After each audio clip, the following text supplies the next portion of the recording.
with them. Hillary Doyal, how are you? I'm good, DJ Thomas. How are you? I'm good. So I've known you for a few years now. We're in the same industry. We're both in marketing, advertising, stuff like that. But I don't know a lot about you before this industry. And I know you've spent years in radio, and you have a huge following behind the mic, or used to. I don't know where it's at now. But anyways, so tell me about you growing up and getting into, I know you had to be in drama or something like that, huh? You're a huge people person. Well, I'm a woman. Aren't we all in drama? But yes, I was in drama. I actually grew up, I always tell people I'm a radio brat. You hear military brats, I'm a radio brat. My dad was a DJ. When DJs were cool, no offense to you, you're cool. But when they had agents and, 6-figure salaries and smaller markets. And so I grew up in the industry, and like I said, I did terrestrial radio for 10 years, had a morning show, did Sirius XM for probably 4 years. Jimmy Buffett was my boss. It's kind of cool, like tell people that. Yeah. But now I'm behind the scenes. I'm the man behind the curtain, just like you are, helping grow businesses. And I'm a middle child by birth and by nature. Like, I need love and attention, and so here I am. Well, all eyes are on you. No, that's no pressure. I was telling you this, you asked me to be a part of your podcast, and I thought you were just being nice, so I said yeah. And then when you wanted to put a date on it, I was like, oh, he's serious. Not sure why, because you've had some pretty cool guests. I mean, you've had the Cajun Ninja, who's like virally huge. Love his cooking. Nate Edwards, who, is just a walking Hallmark card. Like, everything he said, so inspirational. And you're like, man, just makes you feel, he could make a preacher feel like a bad person. He's just such a good guy, Yeah. He makes me feel lazy. Him and The Rock, those two. I know. And I work out a lot, and Nate still makes me feel lazy. So I'm interested about that. Okay. A couple questions on this. So ever since I've known you, which is probably 6 or 7 years now? Yeah, something like that. You've always been like a pretty bowed up dude. Typically when you see this, it could be one of two things. Correct me if I'm wrong. It could be that you were a really skinny child, like bag of bones, and you were very self-conscious about it and got made fun of. So you were like, I'm going to show them. And that was your motivator. Or you were like me, a foodie and a little bit on the rounder side as a kid, and decided to use that to your advantage. You're flipping this on me. Okay. I got to tell this story. I'm sorry. No, it's great. It's great because no one knows. Okay. So 8th grade, 6th, 7th, 8th grade, I kind of got chunky. I was a band nerd. I played saxophone, got made fun of, got in a lot of fights. Between 8th grade and 9th grade year, I decided I wasn't going to be fat anymore. I was a little round, going through puberty and all that. So I decided to get into working out and eating better. And I also worked outside for my grandpa at their sawmill all summer long. So I lost about 30 pounds and grew 3 inches over a 2-month span. So I come back and I was a little leaner, and then I just started building upon that. And that's kind of how I got into fitness. What's kind of funny, because I thought you were going to say you lost some fingers being in the sawmill, but I'm glad it was inches. So that's where you got all of your toes too, or no? I can't show you those. I have an OnlyFans account for that. Oh, okay. Sorry, I will not be privy to that. That's a whole nother thing. I have no idea what's going on with that. So ever since then, you've been kind of into fitness? Yeah, I was in oil and gas. I was in oil and gas for 10 years, and then we started this thing up in 15, and I've been rolling from there. I know, y'all are killing it. I'm into fitness too. I like to fitness sandwich in my mouth. Yeah. I work out so I don't die early. I mean, I don't know. I'm not to your level. I would love to be, but I just like drinking and eating too much. Me too. So I have to work out to where I feel like I'm about to die every day. And then it kind of offsets that. That's not fun for me. No thanks. It's not fun, but it's only an hour of your life or 2 hours of your life. You know what I mean? Yeah, I do an hour of my life, 4 hours out of the week. And that's enough. But I still don't look like you. Oh, God. Okay, so another question. How is the chicken shortage affecting you? Because how much protein? I don't eat a lot of chicken. No. I eat a lot of deer meat, a lot of red meat. Surprisingly, I ate a little bit of chicken a couple times a week, maybe, but it hasn't affected me any. I didn't even notice. Oh, I just thought you'd be like Tyson's fan of fan of the month club with all the chicken, right? No, I'm not a chicken breast and vegetable guy. One more question that I've always wanted to ask you. Oh God. And then I'll let you ask me one. Is it hard for you to back out of the driveway because you can't like turn your head? Or good mobility. Or do you do like the man? Well, you see some of those people and you're like, there's no way they'd be able to back out of the driveway. No, unless you were like all the other men that back in to your driveway. Why do men park like that? I don't know why I did that. That's an interesting question. I love how that's an interesting question, but no, I did that. I was in oil and gas so long that I got in the habit of doing that because we had to do that on location. You have to get like a quick getaway in case something blows safety up. reason it starts blowing up. Yeah, everyone has to back up on the location, and in any office, any kind of office, any oil field company, anything like that. So yeah, I don't know why any other man would do it. I'm not sure. Police officers do that, I believe, and so do the fire department. But other than that, I'm not sure why any other regular gentleman would back in. Unless they're just trying to be as cool as us, I'm not sure. All of these thrilling topics already covered. Yeah. On Frequency Interrupted with Hillary. Well, tell me this: have you always been so quick to the punch with your puns and your questions? I think so. Where did that come from? It's years of trauma, childhood trauma. I think it's a defense mechanism. I honestly do. You would make a really good comedian. You should try to do stand-up one day. I think you would be great at it. And I appreciate that. And that is very kind of you. And thank you for that. But I couldn't. Like, there's nothing I could think of like long enough to stand on a stage and like have a whole like scripted diatribe. And then if somebody heckled me, good gravy. I'd be like, you know what? You're right. And I would just walk on. I bet you could roast someone though. You'd be a good roaster. It depends. Just someone you knew. Come on.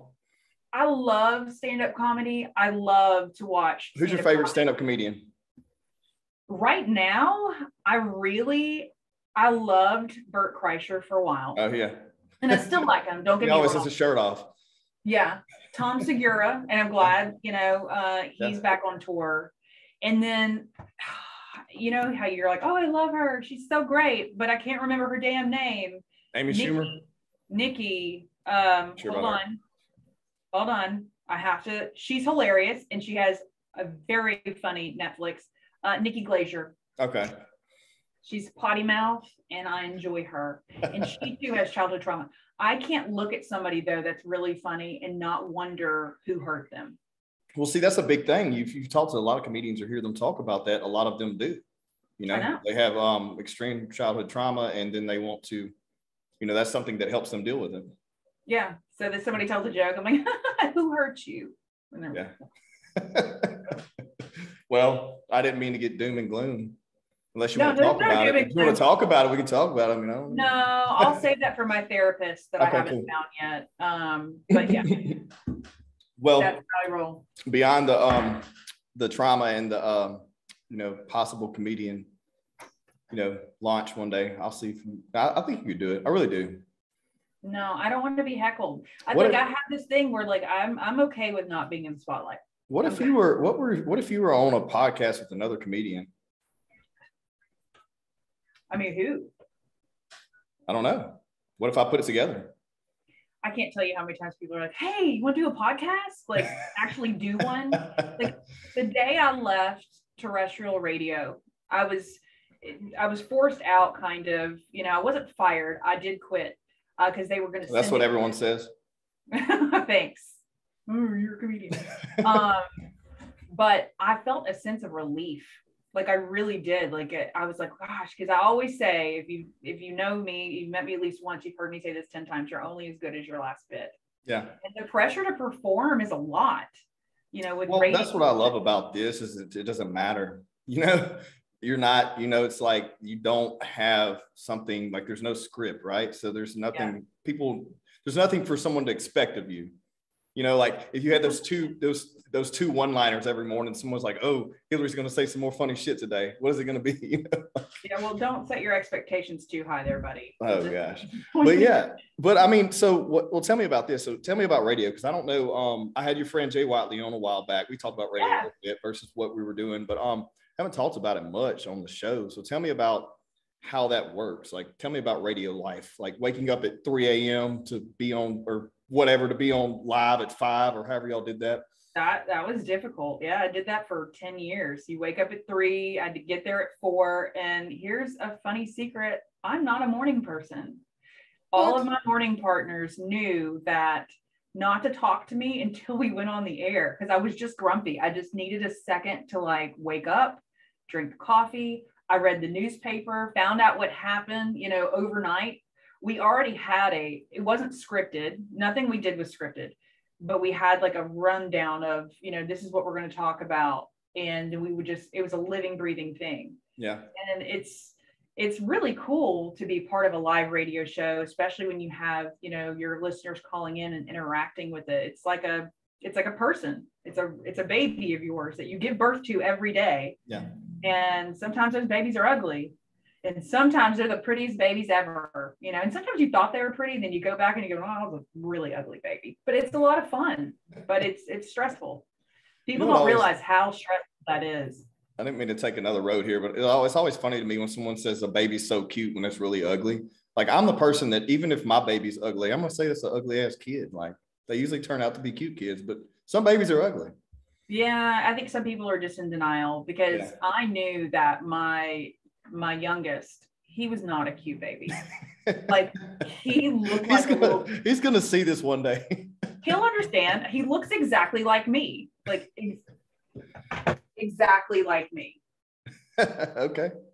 So he's cute now. Yeah. But when he was born, he looked like a grumpy old man with no chin whatsoever. And he just constantly looked grumpy. So I get it. Which, by the way, congrats on your nuptials. Man, calling me out on my podcast. Yeah. Was I not supposed to do that? You just said I don't care. That was cool. Okay. It works. It's great. I have no complaints. Yeah. I'm loving it.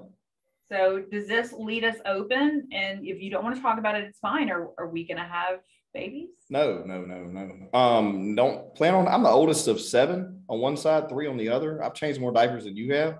Oh, yeah. I probably don't want to do that anymore. Her children are grown, well, old enough to no diaper changes, 6 and 7. We don't plan on having any.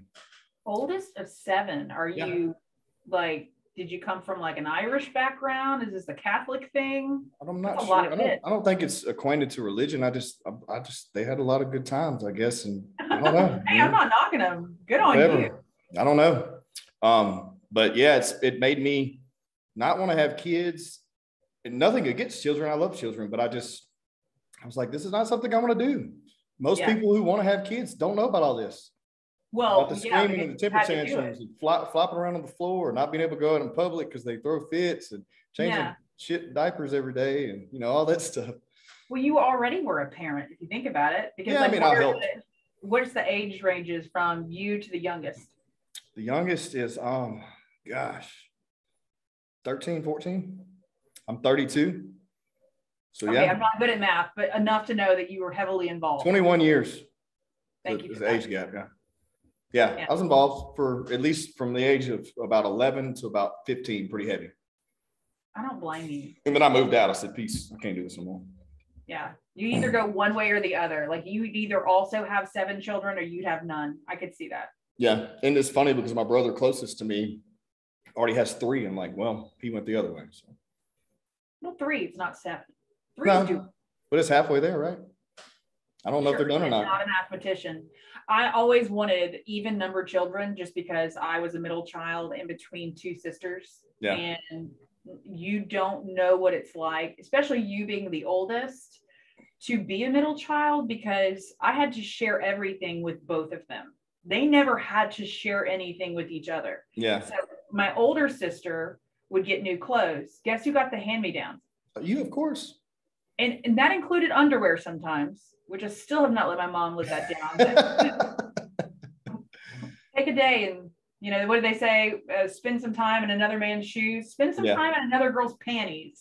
Yeah. Not on that level, DJ. But my little sister always got new stuff. So I never got new stuff, ever. Well, I'll get off the couch. Enough of the complaining. Yeah, no, a lot of people don't know about any of those situations. They're just like associate everything to what their experience is, right? Not taking into account others, or that's why people act certain ways because the way they grew up, or the way they were dealing with things, or how they were raised, or how their siblings treated them, or so on and so forth. Yeah, there's this group that I'm a part of that we meet every week. It's like a women's radio group. And they said the platinum rule, the golden rule is treat others as you wish to be treated. Mm-hmm. Platinum rule is treat others as they want to be treated. Because just like you said, look, I'm getting a little Nate Edwards philosophical here. Hey, I love it. Let's do it. But they were raised differently, so they react to things differently. So you have to talk to them the way that they like to be talked to. Yeah, I'm pretty hardcore, and it's like no one cares, work harder. You know what I mean? But some people just don't have that mentality, so you have to figure out another way to connect with them. You know what I mean? Yeah. Especially now, like I worry more about our kids. They're all virtual most of the time. They don't know how to have a conversation and look at somebody in the eyeballs. Hell, now that they have to wear masks, you can't even see what they're saying. And so it's like, it's weird. It's going to be weird to see how they interact with people and media as they get older. Yeah. There's a lot, like there's no accountability when someone's not in front of you, there's so many different things that we're going to have. There's going to be a huge gap between, what year were you born? 1982. Okay. So you're technically a millennial, which is crazy because it's 81. What are they calling me? They're an elderly millennial. I don't know. No, it's called something. I'm in the 80s too. I'm barely in the 80s, but I'm in there. Yeah, it's called something like elderly millennial or geriatric millennial or something. Go ahead. Anyway. It's the Grays, the Silver Club, the blue hair. Is that what they call it? Yeah. Oh wow. I'm okay with eating dinner at 4. But damn, no, I'll still have to eat again, like by 9 or something. But not chicken, right? Just deer. Whatever's there. As long as it's not fried, I'll eat it. We can be friends anymore. Sorry, it'll be okay. Just won't eat together. All right, fair enough. But yeah, no, it is interesting, the huge gap there between, the early millennials and the later ones, the difference. And the same thing with the kids we have now, the huge gap and huge, like the way they're going to relate to us and us relate to them. There's not going to be a lot there because there's, we still remember not having cell phones, right? Oh yeah. Which is insane to think about. And that was only 10 years ago. I left my phone at my house and I didn't realize it until I got to my kid's school this morning and had a near panic attack. What happens if something happens to my car? Yeah. I was in high school and like, who cares? My parents had no idea where I was unless I had a pager. But even with a pager, what a stupid invention was that? Yeah. You page me, I still have to find a damn phone. Yeah. And I still have to have money. Yeah. Like call you. And then hopefully not get hepatitis from the damn phone. I don't even know. I haven't seen one of those in years, but I vaguely remember those as well, making the collect call and all that stuff. Mm-hmm. You didn't have some change? Or how about like having to watch the TV channel guide and watch it go up, and then hopefully you don't blink and miss it. Or get distracted, something. And then you have to watch it again. But do you remember the TV guide book that came out like every week? Remember that shit? The crossword puzzles. Yeah, the little book, and you could see what was going to come on. That was exciting to read. Yeah. That and the Sears toy catalog that came out. JCPenney's, Sears. Holy shit, it was like this thick. Admit it. You looked at the lingerie. Admit it. I looked at everything. You looked at the lingerie section. That was your thing. I probably did. No, yeah, I'm sure I did. Mm-hmm. They don't have those anymore. Like, no bathroom reading material, nothing. You have your cell phone. Well, I mean, you can pull anything up on that thing, though. But it's very interesting to see how reliant it's just like we're like AI, right? This is an extension of us. So we're technically already robots because we can't function without another piece of technology. I mean, I have this thing on 24/7. I even sleep in it. Who knows what kind of crazy neurons is in play or whatever, activating, doing something into my, who knows, with the Bluetooth and whatever. Got a Whoop band? Yeah, I love it. You do? Yeah. It's a huge difference. I was Apple Watch for 3 or 4 years. And with this, I'm actually I'm seeing actually how many calories I'm burning and getting like, oh, you didn't do shit today. Like it'll tell me, oh, you didn't go hard enough. Or did you have any alcoholic beverages? And I'll log that. And it says your recovery is shit today. Don't work out hard. But I still do. It asked about your alcoholic beverages. It asks about everything. Check this out. It says, now I'm not being disrespectful here. I'm just telling you what it says, but it asks you questions like, did you consume gluten? Did you masturbate? Did you have sexual activities? Did you drink alcoholic beverages? Did you consume vitamin E? Are you having COVID? Whatever, symptoms, stuff like that. I don't know. Okay. I don't. It popped that up once, and I threw it all out of there. But it does track everything that you consume if you want to input that. Like, did you have enough? It says, did you have enough carbs today? Not exactly, but did you have enough? Did you have less than what you normally consume? Did you have enough protein? Did you have less than what you normally consume? The whole, like, did you masturbate and have drinks? It's like, well, I think it's a thing of elevated heart rate, because it's based a lot on your heart rate, right, or your HRV. So heart rate was up that day, huh? Okay. It went up there for 15 minutes. But and the consume and drink thing, I mean, it's just a matter of, this is all logs for your recovery. And it basically, when you wake up the day, it says, okay, what did you do yesterday? It also monitors a lot of your sleep, your heart rate variability, your respiratory rate, all these things. Damn, they need to pay me. They should. But it does monitor all these things, and it really just helps hold you accountable. I think that's what it's doing for me. It's like, yeah, maybe I only had 2 drinks of tequila drinks last night, but I could have got a better recovery had I not, Till they put you on Front Street and they're like, hey, we know all this information about you, and we're going to tell your wife unless you give us this money. Well, that's okay. We share an account, so we compete with each other and talk shit. So, but does she look and be like, hey, why did you go into the bathroom for so long? I know what you were doing. If she did, I don't care. Your boob said it. Yeah, I did. What about me? I don't know. That's a lot of information. But I've been impressed with it compared to the Apple Watch. But anyways, Whoop, you can sponsor this podcast anytime you'd like.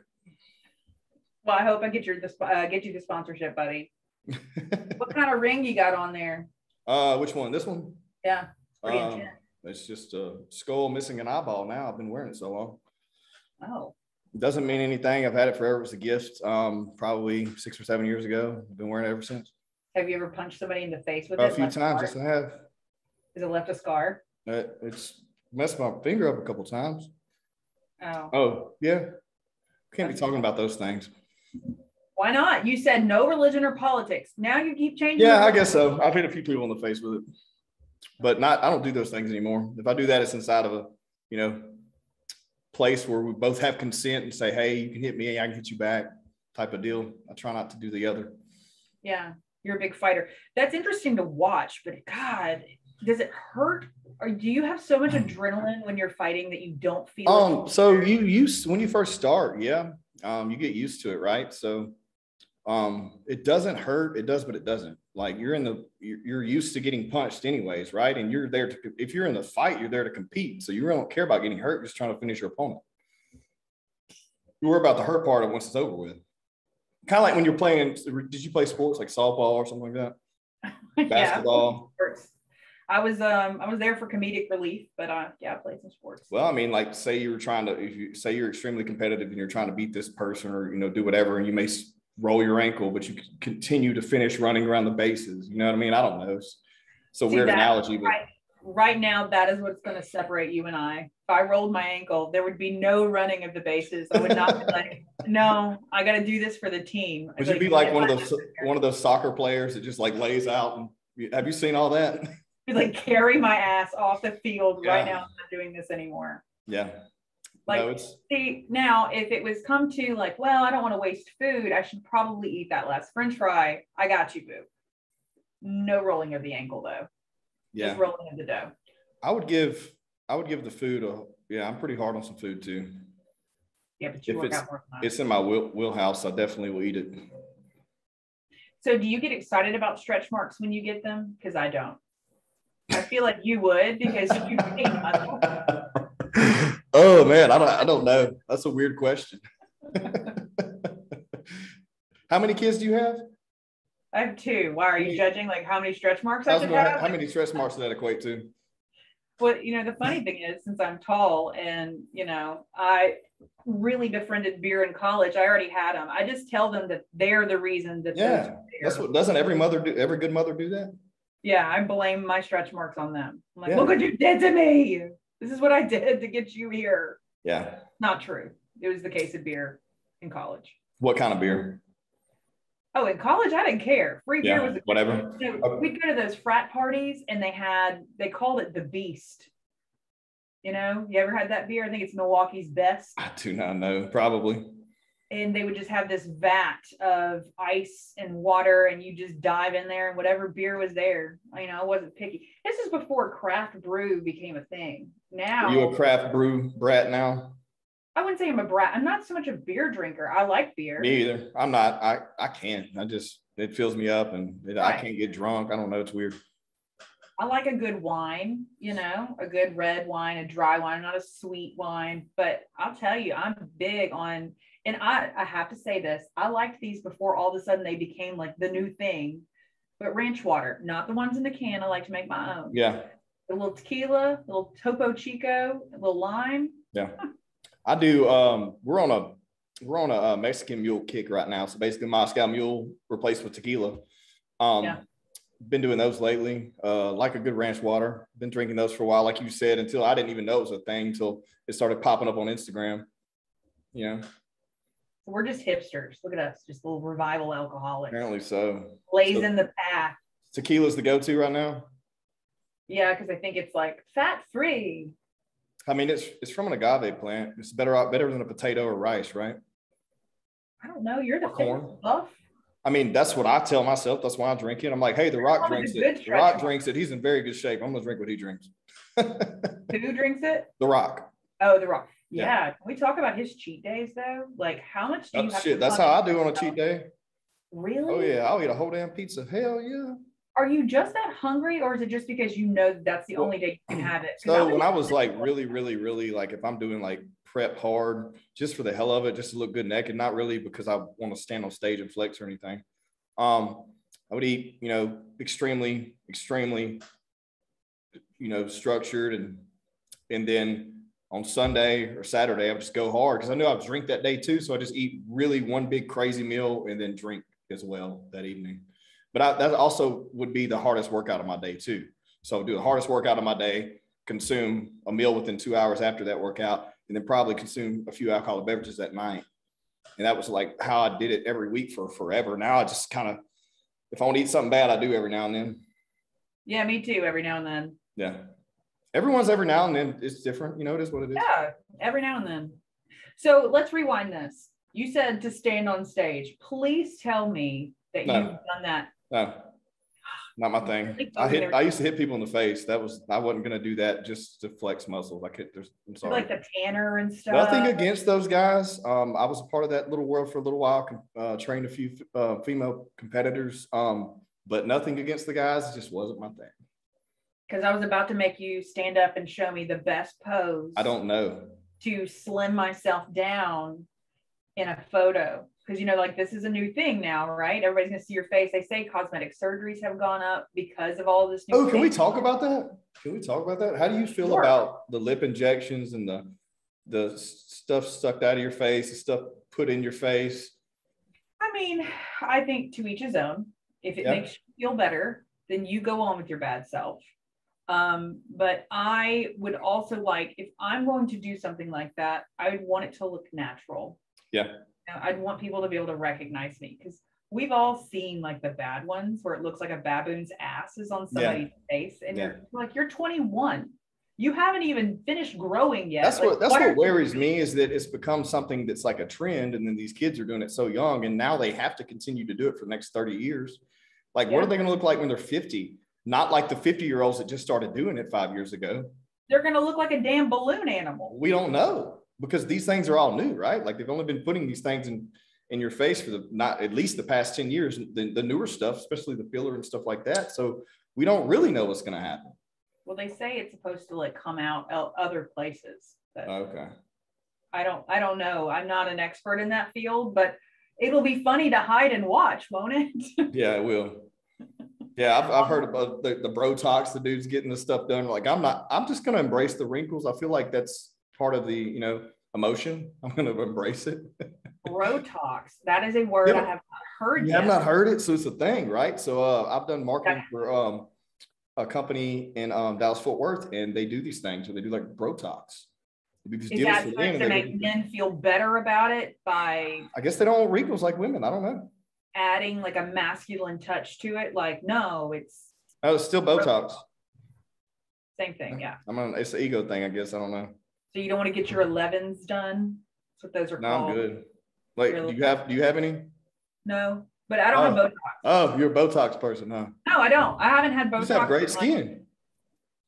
Or a filter. I have a beauty light. That's something I purchased when we started doing all these calls. So it's all fake. It's a filter? Really, it's all hideous. No, it's just a light. Oh, well, no, it's still you, though. Lighting is everything. Okay. Well, this is just pure fluorescent shining off the forehead. This is all real. No beauty lights here. Such a Hercules, DJ. What does DJ stand for? Douglas. Douglas Ray. Oh, go ahead. You don't know. Too late. You already gave it up. Douglas what? Douglas Ray Thomas Jr. There's no, but DJ, why did you put the R in there? Dirge. Wasn't my decision. They've been calling me this since I come out the womb. So you were named after someone? My dad, I'm a junior, so my dad's Douglas Thomas. Duh. But he doesn't go by Douglas either. He goes by Duke, which is weird, right? He goes by Duke? Yeah. Oh, that's kind of cool. So like, why did we even, we don't even use our names. So anyways, you have to have this. And Facebook has me as Douglas Thomas because it won't let me put DJ as my name. But if I had some type of, new pronoun I wanted to use, it let me put that. I don't understand it. Well, just tell them that you identify as DJ. I've tried that. I've tried everything. You would think marketing, being a marketing company and managing Facebooks and having a contact there, I could at least get some type of name change, but I can't. So whatever. Yeah, that's kind of effed up. Yeah. Well, so what else you got? Look, we could go either way. To be honest, I do want to talk about some mindset stuff. So you work with a lot of people. What have you been dealing with in COVID? Dealing with clients. I don't want to talk about too much business, but just more like personality adjustments, interaction through all this crap we're going through. It looks like we may be going through it again here soon. Hey, do not manifest that. I don't believe in manifestation. I feel like actions create results. So if it's going to happen, it's because whoever does whatever, Fair enough. As far as that goes, it's kind of, where we live, I know you got listeners from all over, but it's a little bit of a mix. I have some people that only want to meet virtually, that don't want me to meet in person. And then I have people that don't care, and so it's like a 50-50. I have people that are doom and gloom, and the sky is falling. And I have other people that have gone down the rabbit hole of the internet and are only getting their news from social media, which is always a plus. And they're just regurgitating without fact checking. And then I have people that are just don't trust anybody. And I don't blame them because you just never know what's fact and what's we're in not. Weird times because we have a very short attention span, especially anyone who's younger than us. Because they're just adapted to that. And it's like, as soon as they see something, they run with it without actually digging. And even if you dig, sometimes the information's not there. A lot of times it's not there. Yeah. Well, they say that our attention span is shorter than a goldfish attention span. And a goldfish attention span is like 6 seconds. I believe it. So I'm going to tell you that now, we do internet marketing. You know that you have to convert someone in like 3 seconds. We've already lost all of your listeners just in the first 3 seconds of this podcast. Yeah, that's fine. It's just me and you, boo. That's it. Fine. It'll be all right. But what have you seen? Well, it's not so much what I've seen, it's what I tried to instill immediately when it started happening. Is I wanted to make sure that I had a really good connection with everyone that I was constantly working with. And I wanted to reassure them immediately that we were going to stay connected no matter however we needed to, because I've seen a lot of people get frantic, panic, and immediately take their eye off the ball that they needed to be on, focusing on other things, and then losing connection there. So my main goal has been just stay connected, however it may be, whether it's this platform or text message or whatever, telegraph. I think it's smart. I think that those that, you, especially in our business, that you continue to check on them, and not just for business You know, like, hey, are you going to buy something from me? But you just, hey, how are you feeling? How are you holding up? I think that goes such a long way in developing that relationship, and you become more of that consultant when you do those things versus only checking on them when you have money attached to it. Yeah. Well, I mean, that's the biggest issue in our,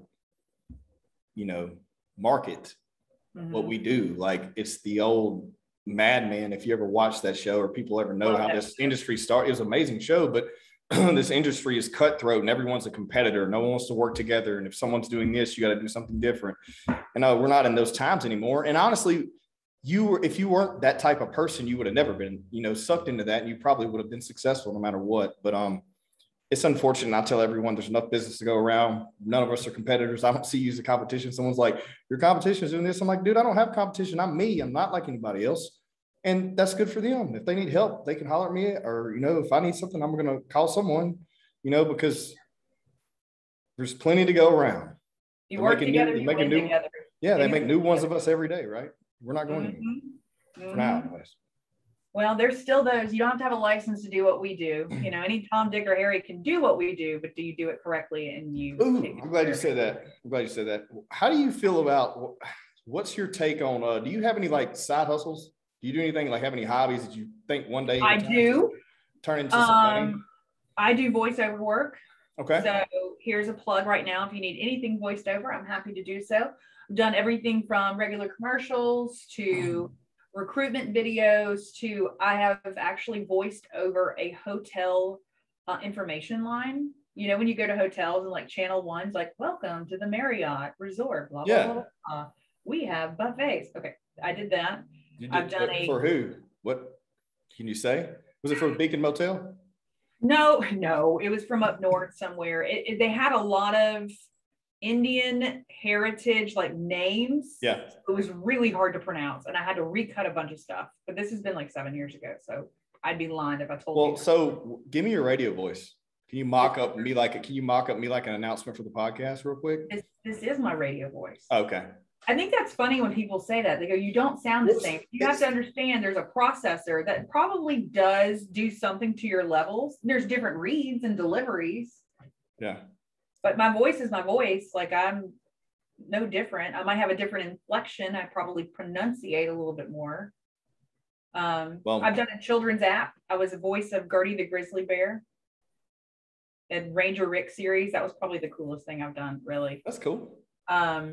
But yeah, that's my side hustle. Well, there's a huge need for voiceover, especially now, especially any type of video, anything you're doing, there's a huge need for it. And then the audio books and everything else, you should do one of those one day.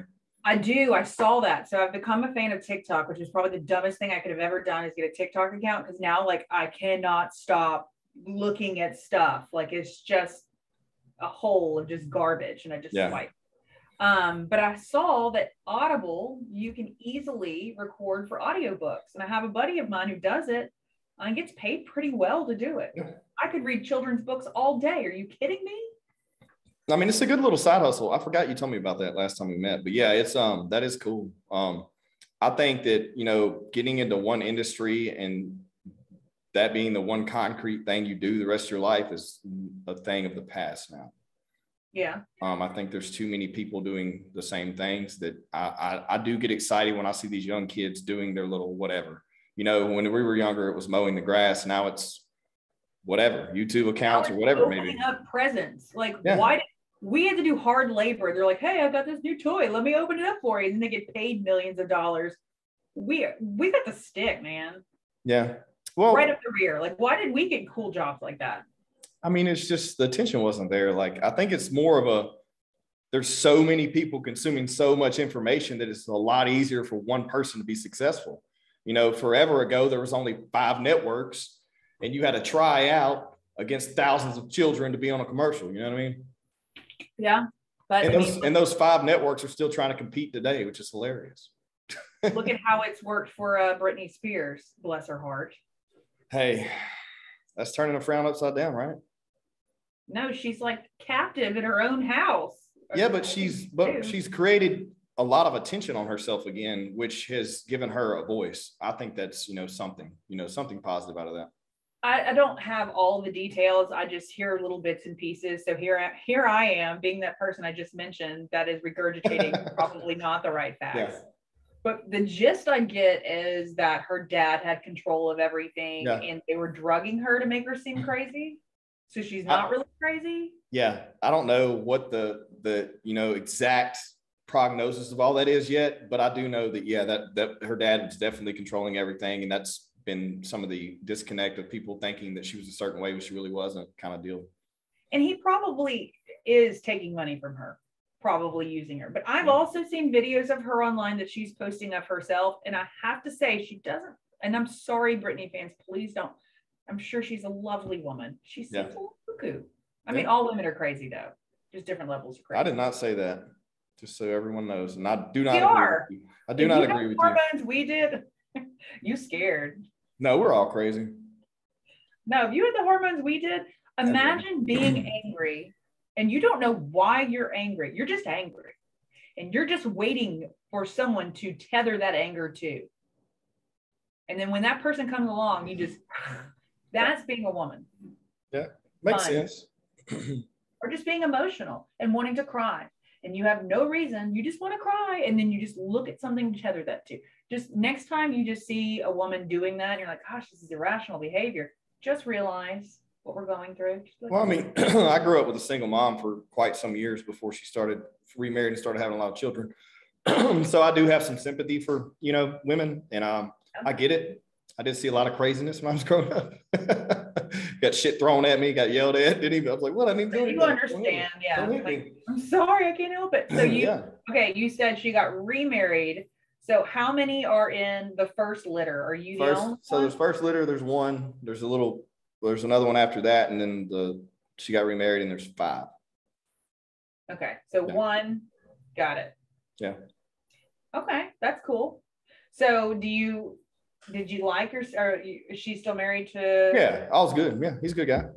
Yeah, you like him? Yeah. I mean, here's my thing. It is what it is. I mean, if you don't, like, at this point in life, it's like if you keep kids alive and you don't abuse them, you're doing great. Like, I don't have to like him. He kept me alive and he didn't whoop my ass. Like, so, like. What about the second guy that's your brother's sister's dad? You said from the second litter? It's a weird thing we won't talk about, like, really just like disconnect there. That is really not my business to discuss, but he got back involved later. Again, this goes back to you forgot who we're talking to. You just said religion or politics. Well, I mean, no, you're right. I mean, I'll talk about it, but it's not my business. I mean, I feel like, but for me, I'll talk about anything. I don't give a shit. I stepped on toes. No, not at all. Not at all. I'm just not going to talk about someone else's shit. Fair enough. I'll talk about all mine. So tell me about your shit then. I mean, I don't know what to talk about right now. Look, I'm hyper focused on this thing right now. I'm really excited about this. I've gotten bored in our industry. Our industry just bores me now. I feel like it's the same shit every day. I love my clients. I love the business, but this is fun. I like having a conversation. I feel like that we're so disconnected now, even though we may still be connected. People are like, we mock a meeting up to start this shit up to talk about stuff that we don't really care about. You know what I mean? And now we're having real conversation here, where most people, when they turn this Zoom on, it's meeting bullshit. True. So what is it that's so boring about our industry? What do you think it's not that I'm bored with it. I mean, it's not that it's boring. It's become, I don't know. It's hard to say. So when you get it, when you're doing something just like radio, I guess maybe for you, I don't know. Like when you've done it long enough, you're like, okay, I need the next challenge. Mm-hmm. I'm not saying I'm ready to quit or anything. I still enjoy it, but like, I need a new challenge. This is a new challenge for me. Are you hoping this takes off and you become like uber famous? No, I just want it to be worth it doing. I don't care it doesn't make me any money. I enjoy it though. Is that something that you want to tether money to? I would if it was the right fit.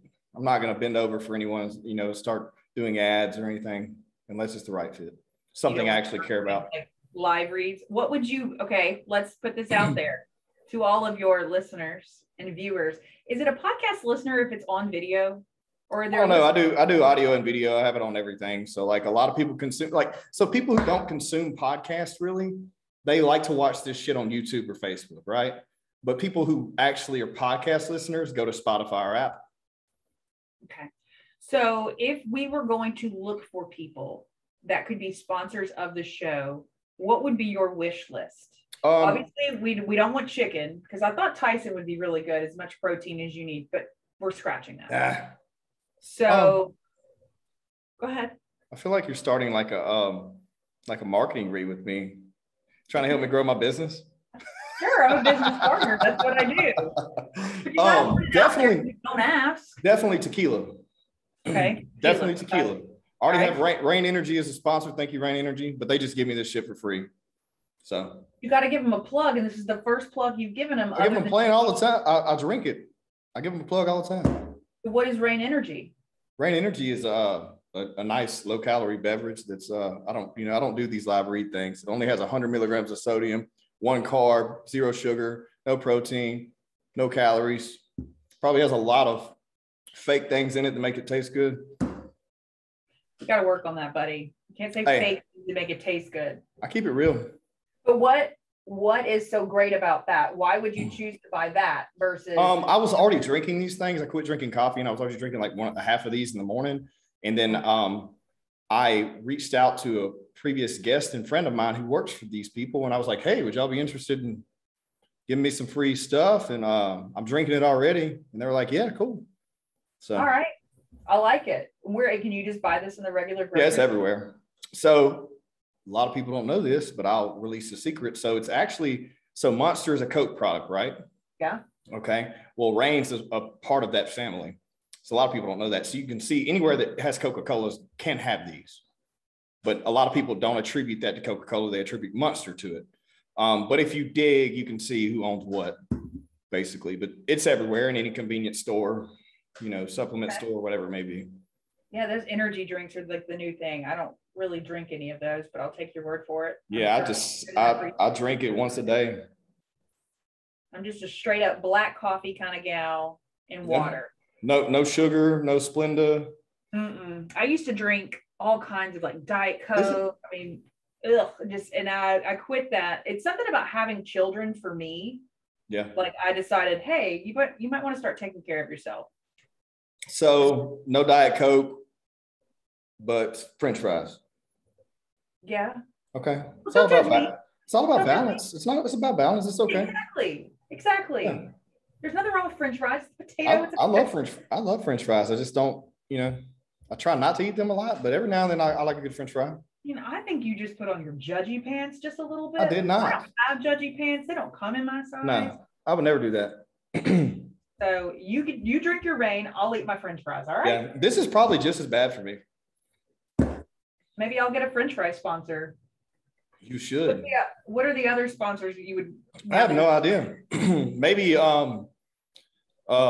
some kind of good T-shirt that I like to wear. I don't know. Like, I mean, there's really, I haven't really sit down and said I want some sponsors, because my biggest thing is I could have already got local sponsors, right? Sure. And grown this at a local level and leverage my local following to grow this. But I did not want to do it that way. I wanted to put it out to the masses and figure out if it was worth the shit or not, and then let it grow organically. And then as, opportunities come in, I may take one, may not. But I told myself, and I told everyone that kept asking me there, I was like, I'm not going to take any sponsors. I'm not going to make any money off this. I'm going to do it completely from scratch at the beginning and grow it and then see what happens. So how have you grown? How are you growing? It's going good. We average, anywhere from 200 to 500 listeners per podcast on a normal one. And if I have someone crazy on it, it could be hundreds of thousands of views. Like when you mentioned earlier, Cajun Ninja. I mean, when you have someone over 1 million followers, you're going to get a lot of views. Yeah, for sure. Did he cook for you? Oh, no, he was in the car when y'all were in. Yeah, he was in the car. But he was a nice guy. I had connected with him through someone else I know, and definitely liked his story and just want to talk to him, but didn't know that much about him. I don't really watch his cooking because I don't cook those type of things. But I started watching it afterwards because I got interested in him. His the way his just culture and his character. Basically, I wanted to see what it was about after that. He's gotten a lot of views, and so is that other guy, the Cajun put it on a cracker guy. Oh, yeah. It's not hard to find something, like you said, if you're passionate about this, it's not going to be hard for you to take off. You just have to. That's the best thing about it is most people immediately put something on a pedestal and they start doing it. And if it's not successful within a few months, then they quit, or they, like, my thing is here, excuse me, my voice is getting crazy here. Are you getting choked up? It's okay.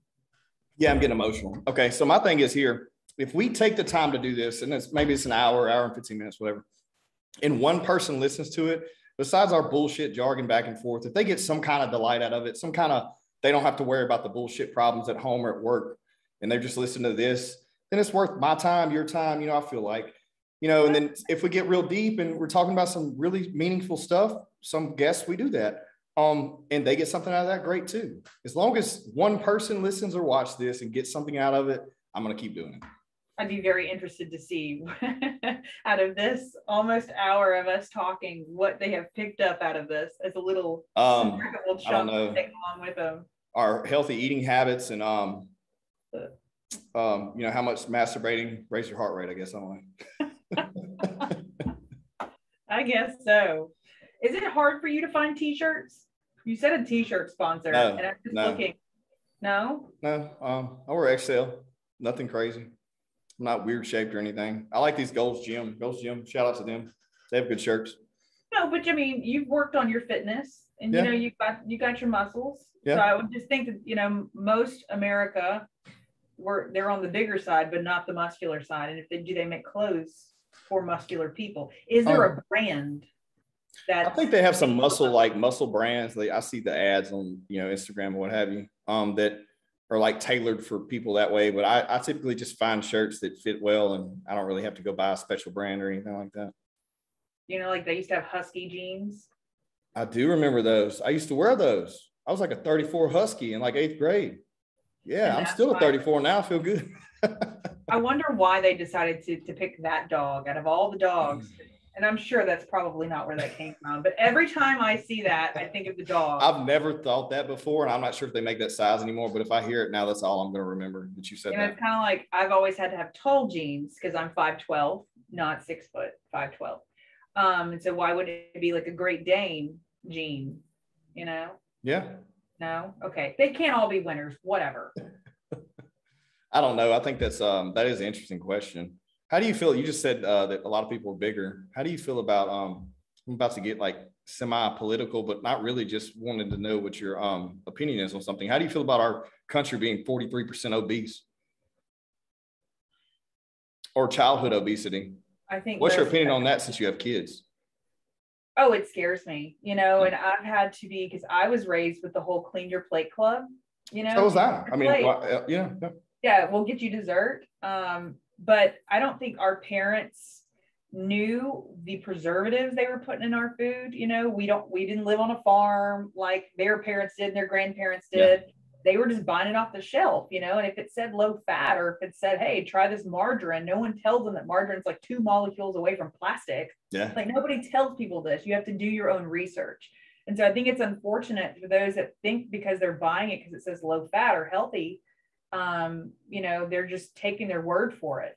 Whereas I started doing research after I had kids, and they're like, you don't want to buy anything that's, stick with 5 ingredients or less, things you can pronounce, and stick them to the outside of the grocery store, because that's where all the healthy stuff is, And so I try to have that conversation with my kids and tell them, hey, look, I love food too. And it's okay to eat pizza every now and then, but we really need to start focusing on what we're putting in our bodies, and are we moving more than we're eating?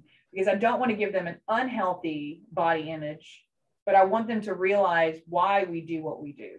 Well, there's a weird disconnect there. And there's people that, say, well, feel good in your skin or whatever. But if you're unhealthy, if you're unhealthy, there's a difference between feeling good, looking good, and being unhealthy to where it's something that's going to create, issues like heart disease, hypertension, high blood pressure. Well, it bothers me that the obese kid things bothers me more than the obese adults, because typically when someone's obese and they're in their 40s, they're not going to change unless they get some weird, inclination to have a life experience that alters everything. Then that typically you see that. And I'm not downing anybody. You do what you want, do whatever the hell you want. But I'm scared for the kids that are, overweight. Like I was there for a little while and just never know any better. Well, I struggle with that on and off my whole life because I like food so much. Food and the occasional cocktail. But, you have to, like you said, you have to make that change. But a lot of these people they don't realize that there's more to just that label. Like, you have to do your research, and who has time to do all that research? And then how do you know what you're reading is the right research? It's just, we move so fast in America, and it's sometimes it's cheaper and easier. Well, you can ask Nate. Nate Edwards will tell you, if it doesn't grow out of the ground, breathe and walk, then don't eat it. We've had this conversation, and I agree with him. So if you stick to that, I feel like there's no wrong at that point. You know what I mean? Yeah, for sure. But it's so hard for people to do that. I think we've hit every spectrum that there is to hit in a conversation in this period of time. I don't know how entertaining that was. I was entertained. And I've enjoyed it, but this is the most random, off the wall. We really did just shoot the shit, didn't we? I told you. Yeah. Doesn't have to be about anything important. Before we close out, final thoughts. What would you tell someone, say your side hustle you enjoy to do, and we both love our current jobs. We enjoy it. If we didn't, we wouldn't be doing it anymore. Yeah. Well, I had two questions. What made you get out of radio and into what you're doing? In radio. No, but I mean, like, get out of on the mic. When they decided to syndicate the morning show I had, and they wanted to put me on the afternoons, I'd been with the company for a while, and I saw a lot of things. I had put a lot of blood, sweat, tears, and anxiety into that show.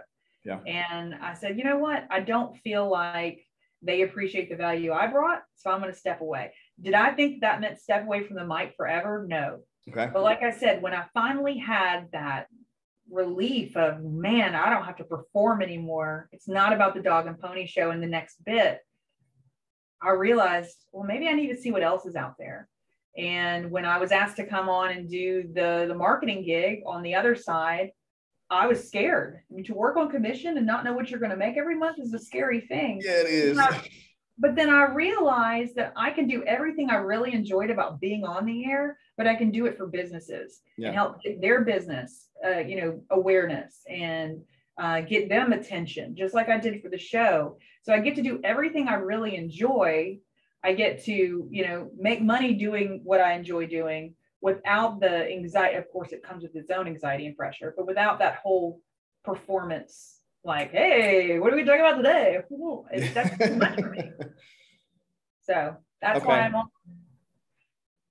I'm doing what I'm doing now. Now, somebody asked me today, do you think that you're going to be doing this for the rest of your life? And I'll tell you no, because I thought that I was going to be a morning DJ for the rest of my life. I just thought, okay, this is it. And then boy, was I wrong. So I'm going to say that I don't know what I'll be doing for the rest of my life, but I know that right now, this is where I need to be. Yeah, well, that's good. Well, so, and any advice to someone who may have some kind of side hustle they're doing or wanting to do but they're a bit apprehensive because they may be scared to take time away from something to put into that, not sure of the results, or they may think that they're worried about someone's judgment and, taking a path that they weren't expected to do. Anything? What's your thoughts on that? You can't worry about that. You really can't worry about what other people think. I mean, you got to worry about how you feel, and your happiness comes first. And I think it is all about building your own brand, whether you are on an air, on a podcast, or you're just in marketing as a consultant. You have to build your brand, stay true to your brand, and you don't worry about what everybody else thinks. Stay true to who you are, and, keep up that frequency. And if you enjoy what you're doing, then you'll kick it out of the park. Yeah. Well, knock it out of the park. Whatever. Maybe you're a really strong soccer player. Doesn't matter. I like it. Thanks. Thanks, Douglas Thomas. Oh, God. Yeah, you're welcome. No, I enjoyed it today. It's good to catch up. Super relaxed combo. I hope someone just enjoys and gets a laugh out of something we talked about today, if nothing else, you know what I mean? But thanks for coming on, everyone. Hillary, I can't even talk. Hillary Doyal. Thank you. I appreciate the time. All right. Everyone, please subscribe to the podcast.